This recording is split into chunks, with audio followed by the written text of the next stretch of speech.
Hello everyone and welcome to week 4 of Qigong Foundation practices. So I'm in a different location today.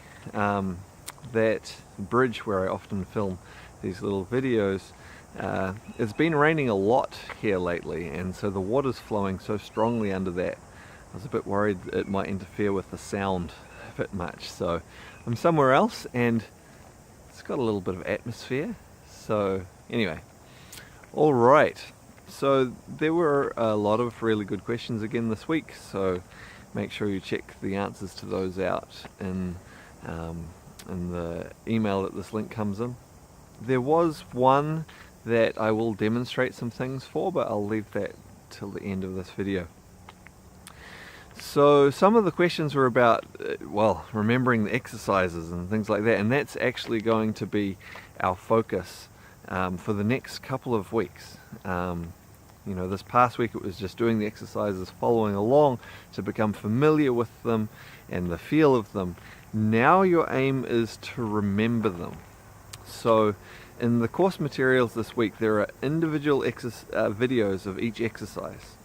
So you can go through and just practice one exercise, and the way you might do that is to do it with the video and then stop using the video and see if you can remember it, and then if you need to, play the video again, see if you can remember it, and so on until you can remember the exercise.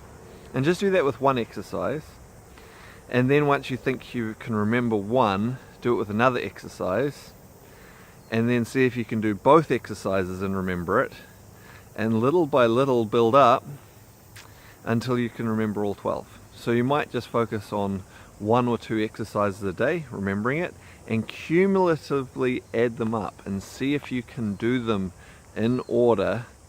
Maybe start with the exercise for the lungs perhaps. You can start with whichever one you want, but then learn the one after that, learn the one after that, and test yourself.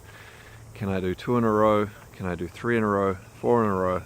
Without having to stop and look at the videos. This is very important, obviously just to remember them, but also as we work later on refining the exercises and on focusing on some of the more subtle details of the exercises.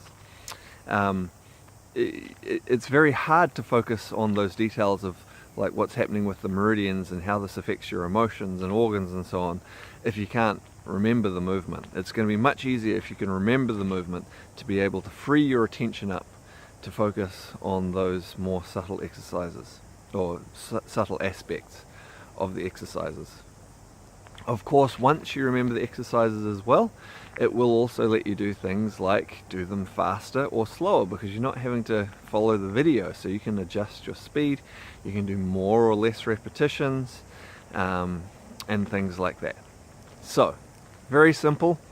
You can, of course, as you go through remembering the exercises, ask about details of the exercises if you're not clear, to clarify things about how you should be doing them in your body position and so on. Some of that is going to come naturally later on as you start to work on the meridians and so on. That will refine them further, but certainly you want to have a good clear idea of all of the exercises over the next 2 weeks. You've got time to work on this. Okay, so I think I'll show you what I was going to demonstrate now. So the question was about how to move the feet in transitioning between some of the different stances, so I might just be some disembodied legs for this portion of the video so you can see my feet more clearly. Now, part of the answer to this is it should happen naturally, so I don't want you to overthink this, okay? I am going to break it down, but don't overthink it, just try to let it happen naturally. One of the first very important principles is that in general, if we want to turn a foot, we should take our weight off it first before we pivot or turn it, yeah? So if I want to turn this leg, turn this foot, my weight's on this leg. I could even lift this one up at this point, and this lets it turn easily.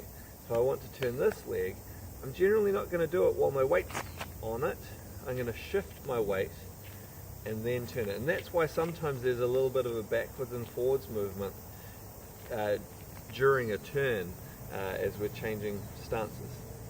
Now, one of the questions that relate to this was about the width of the stance and you know, how far apart your legs should end up. You can adjust this, and it's very small adjustments. Again, don't overthink it. It should happen naturally. I will still break it down. So if I'm in a horse stance, well, look, for a start, if I start in a very deep horse stance, well then as I move, I'm going to naturally go into a deep bow stance. If I start in a high horse stance and then move into a bow stance, well, naturally it's not going to be a very deep bow stance. But if I'm in a relatively high horse stance and I want to go into a much deeper bow stance, I can adjust this. So say I'm going to turn this way.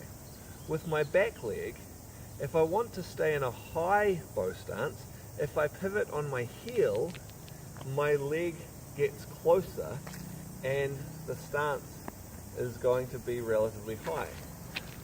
On the other hand, if I pivot on my ball, my leg moves further out, then I pivot on my heel, and the stance will be deeper, right? So I can either pivot this way, my leg comes closer, or I can pivot this way, my leg gets further apart. The same actually goes for this leg. I could pivot this way, bring my foot in, or this way, and it goes further apart.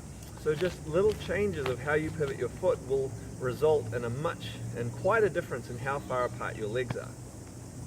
In addition to this, if you want to be even further away, again, we're taking our weight off the leg that turns. So if I want to turn this way for my bow stance, as well as just pivoting on my heel, I could step out a little bit further into my stance.